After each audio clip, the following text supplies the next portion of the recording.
Hello, this is Sunanda Jha. From today's topic, we have rare earths industry, one of the much discussed topic in the recent times because of its sheer value.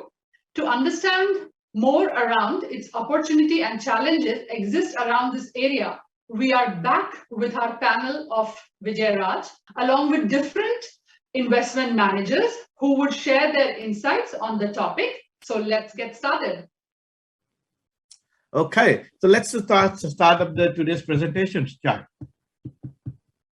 Okay, look, my name is Vijay Raj, and I'm a financial planner and a portfolio manager and investment consultant as well. And you can ring me. My number is 0425-308-313. Always available as always. Life is not that difficult and busy, but it's fine. I manage. Love www.lavandainvesting.com.au and Lavan Funds. That's basically, and we got a couple of good mates in over here. We got Chai from Banyan Tree People and Zach as well. Now, look, I think last week we had a couple of advisors and they did talk about what's happening in the rare earth. So let's go first into the detail. What is rare earth? So basically the global scenario with the changing of the climate change, the new technologies that's come across and all the things that are happening into rare metals. So what are the rare metals? So one of the precious metal I heard, but what is rare metals? So rare metals are basically a lot of those metals which are rare and technically they are not in the pure form. So all those couple of those metals when we talk about in the periodic table which I learned, I think in year 11 and year 12. So all this lanthanum, cerium, praseodymium, and cardolium, my God, all difficult names, yttrium. So those are all rare metals, and these are the metals that are used into that high technology, high-speed trains, high-speed turbines, and the batteries and those kinds of things. I think all the new technology and the new things coming up, and that's all into this one, into rare metals. And if you go in more detail onto that, then China is controlling approximately 60 to 70%, and they got the highest resources of the global metals as well. So in that scenario, I think the global politics and global things are coming up, and the US, Europe, and China and those US-Australian relationship at the macro levels are keeping up in the place, and those adjustments are happening. So let's talk, I think, what are the implications of those stocks and those things. In Australia, I think if you leave behind China, then the second biggest companies are Lynas and Iluka Resources. See, it's fantastic. In last 3 years, if you look around, then almost the price has tripled, I think, in 2020 all around. So 1 year back, and see now it's almost around $8 coming up. So it's almost such a big increase, 1000% increase in 5 years. So very fantastic on Lynas Corporation, the biggest rare metal mining company. And then we have the second Iluka Resources, and I think that's also the stock has moved up in five years. That's fantastic. Yep. So we go more in detail. So now let's think what's happening into those slides. We will take around. We got around 20 slides onto this, and I'll take in 10, and my colleague Pooja, a very intelligent girl as well, and our research specialist as well, and then we will ask a couple of questions to Chai and Zach onto which what should we do about Iluka and Lynas corporations. And then there, I think we got Gaurav as well. He will be talking about two different stocks on United Health Group and Electronic Arts, both listed on New York Stock Exchange. Now, if you look around this, there is now the revenues are up and down. If it's that's one of the first thing to be looking at, and why are the reasons and what are the reasons both on Lynas and same as Iluka as well, please. So what is the global politics coming up? So the news, September news. I was reading the ABC news as well in the morning, and the European makes a 2 billion push to curb reliance on China's rare earth. So these are the couple of global headlines coming up into last 2 or 3 months, and so that is the global political change happening. That not all eggs in one basket. So they want a little bit dominance should be getting out. Fad, fashion, and trend. So trend is my best friend. So what is a bigger trend? So the green energy is a big trend that's coming up, and the technology in the ITC, basically a world what we talk about. So we go more into detail exactly what's happened in the global themes. So where do these metals are used? So exactly you can see in over more detail in the slides. So smartphones, the screens of the smartphones, the batteries, and same as in the car, the battery manufacturing and those things. That so basically in future, by 2030s, the cars and those things will coming up more into gold, and the world is going on a high-speed trains and wind turbines and those kinds of things in a bigger scale. The demand will be much higher onto these metals. Please. So what's happening? Where is the demand coming up? So demand and supply. Well, the demand is the best thing, and the price depends on the demand. If the demand is more, so let's see what is the demands happening and where the demand is coming from. So from around 2017, can you go to the slide back, please? 1 second. So from 2017 to 2025, it's almost around double. In 3 years' time, the demand of the rare metals has increased doubled. In 3 years' time, it's a big thing. So where are this demand coming from? Which are the sectors? So magnet is the biggest area, then the glass and the catalyst and the batteries, that is a trend that we need to be watching. So yeah, and I'll see further it will be increasing. So what is the scenario on the global production? So as I said to you, that's 250,000 metric ton will be the global, and out of this 250,000 metric ton, 60% is coming from the China. So technically, China is the biggest supplier as well, and basically contributing of the mining industry in the world as well. So and the whole world is depending onto these areas, and all the future generation technologies, these things will be coming in picture. So that is the world is concerned about where should be going, please.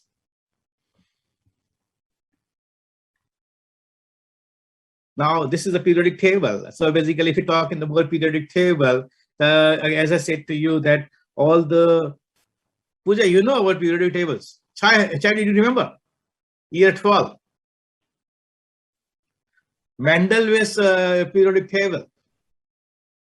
He designed the periodic table. Oh. So I said, no, I'm a finance guy. I'm an analyst. I'm an investment manager. I don't know what chemicals. You're testing me. You're testing me. It's been a long time. It's been a very long time.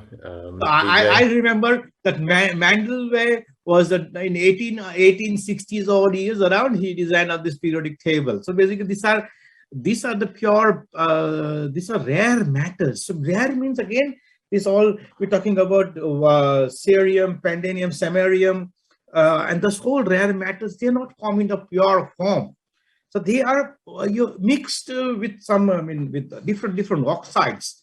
And the problem is it's not like in normal mining that happens in Perth, where the coal production you open up the earth and you get the coals as an open mining thing. Over here, the metals are in a oxide form. So the processing itself is very dramatic, and a lot of environment pollution and those things comes in picture as well. So, and the second important thing is China is the biggest supplier, and the cost and the production cost is much more lower over there. So these are the two important factors that are playing the role in the global market of the rare metals. Please. So, okay, if you look at these slides again, same global resource. China is the biggest resource in then production as well. And so what is happening in the market? So the other countries that will be Vietnam and Brazil and Russia, they are the other countries that have the reserves and the production as well. And as I said to you, in Australia, because the two biggest companies were Lynas and Iluka Resources, which we need to be taking care of across. And as I said to you again, look into the production side, what's happening is the global capacity is almost around the similar coming up. So it has almost doubled from 2010 to 2020. So the demand is increasing. So we should be looking for those companies who are into it. Please. So that's the same as we talked about. The production has increased, and China is the largest, and this is the global politics. So compared to US and Australia, so yeah, Australia is they got the biggest mining companies across. But still, so we got so still the production is this. Now the second side of the coin is coming across that what is the future? Where is the China? Are the Chinese demands of so much of production and with regards to the technological products of magnets and batteries and those things. So now their production has tilted, or it's moving across, or where the investment or the new investment coming up in the industry. Let's see how it goes. Please. So Pooja, do you want to talk about this global supply chains and what's happening into those things, please? Yes, sure, Vijay. I think this is a very interesting topic of rare metal reserves. So as we have seen in the last chart, like China's production is actually forecast to fall in the coming decades. So because of its current monopoly. So in this chart, we can see that the global supply outside of China is expected to grow gradually out to 2025. So within, coming 25, like until 2025, the expected growth is predicted. So coming to the next slide. Yeah. So in this chart, we can see how Lynas revenue record since 2017 has been checkered. In fact, since its revenue, if we see, it's actually declined in the growing market. So any future disappointments on production volumes could hit the share price hard, because Lynas Corp is outside China and it's largest in production. So yeah, next. This was the Lynas revenue history we were talking about. It has been, seen that it can hit the share price hard, but it is good in production. It's been ruling in the market. Yep. Same way. Pooja, over here. Pooja, over here, when we talk about Lynas, there was some news. I think they had some largest refinery in Malaysia, and simultaneously they were talking with the US with regards to some production happening facility in Texas.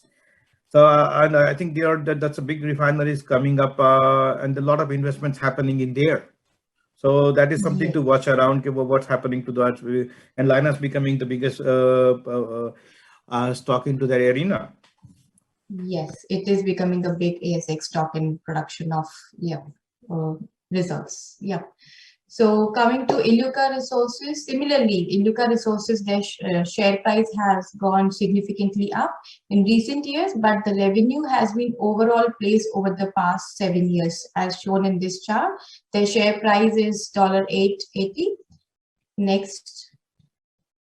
Pooja, over there again, in Perth, Iluka Resources is having a big refinery coming up as well. So that is something to be looking around. But as I said to you, look, we have to look around what are the environmental issues and those kinds of things coming up again, the global demand. Yep. Yes, and Pooja, do you know about this couple of stocks on the smaller stocks onto that? So I think Chai, the smallest stock into this arena is Galaxy Resources, Avonlea Resources. They're very, very small cap, Jarvis Mining and Archer Exploration. Very, very small market capitalization, but just something to look into when you talk about those rare earth metals. So like Lynas and Iluka, these Galaxy and the smaller one, they are coming up with this rare earth reserves, basically. Yeah, technically they're in the same industry. Yep. Yes. Thank you, Pooja. Yeah. So here we can see how to play rare earths. This is a very interesting topic. Like we have been seeing that China has been the largest in production of rare earths reserves. So here we can see there are rare earths ETF which are listed in the US. We can see fund top holdings. So above price chart, that even taking exposure through a broad ETF can be quite a ride with the ups and downs of the broader market. So it makes sense to allow the market noise about rare earth metals. That's what we have been listening to settle before taking an investment decisions, of course. So coming to the next slide, we are going to discuss about two global stock ideas, which is, I'll like Gaurav or Chai. Pooja, I'll talk about the stocks, but before I think I'll need to ask Chai and Zach. Zach, what do you suggest about Iluka and Lynas Resources? What's your opinion about I got an idea about the ETF, but would be interested to know more about into the Iluka and Lynas. Yeah, I'm happy to take that, Vijay. This is Max here. I think what we need to keep an eye on is obviously the long-term tailwind of government policies in Europe and North America, as you exactly pointed out, that the governments are allowing the regulatory space for the likes of Lynas, Iluka, and there'll be others as well that will come up, that they will be facilitated through joint venture agreements, probably turn a softer eye on, the environmental impacts that some of these, well, certainly Lynas has been struggling with its processing facility in Malaysia, because they want to see production outside of China and reduce their dependence on China. So from that perspective, those structural tailwinds are in favor of Lynas and Iluka, but these companies have actually had a checkered execution. So therefore, and the share price has run hard. So they're certainly worth watching at this point in time, but not taking a position. The way this rare earth industry could be played is potentially through the ETF, which also comes with its own, as you can see, the price chart history is quite volatile. But I think if you're taking a 10-year view, you could get exposure to these outside of China companies like Lynas and some of the other companies that you can see that are held in that ETF, but in a diversified way, right? So I would be considering the ETF before the stocks necessarily, certainly in the share prices have run too hard, I think, on the short-term basis. Fantastic, Max. I think that makes more sense. I think, and I agree with that. That is totally the production side, but with the AUKUS coming up and more into the relation, I think Zach is saying something. Zach, sorry. Sorry, that was Chai. Sorry, exactly what Max was saying. Just in terms of Lynas, the last 2 weeks has been fantastic for the company. I believe they're up 15% on very, very, very little news flow. If you look back to the the last annual report that was published on, I believe it was 12th of October, they spoke about how they're well capitalized following the $425 million capital raising. And that was to deliver construction of their Kalgoorlie rare earths processing facility. So, little news flow, they're well capitalized. There is expectation, hype around the quarterly results that will be published in 2 days' time on Friday. But, after delivering a record profit in the annual reports, obviously there's a bit of hype around that, and investors are speculating to their success in the first quarter of FY22. So, but as what Max was saying, the ETF is probably a better option at this juncture. Sorry, I interrupted. Yep. No, that was fantastic. Look, you shared some very, very good details, and I'm really appreciate to be. Thank you giving us a real good insight onto the more on the working of Lynas, and I think they were in the news as well with strategic long-term relations coming between US and Australia. So Lynas and Iluka are worth watching, but we agree with you that let's look, instead of going on the stock specific or something, the portfolio specific would be a better idea, like when I can getting up the performance onto stock returns onto that line. So no, fantastic, Chai, very good analysis. I really appreciate, and same Max as well with the check production things and the production constant. Thank you.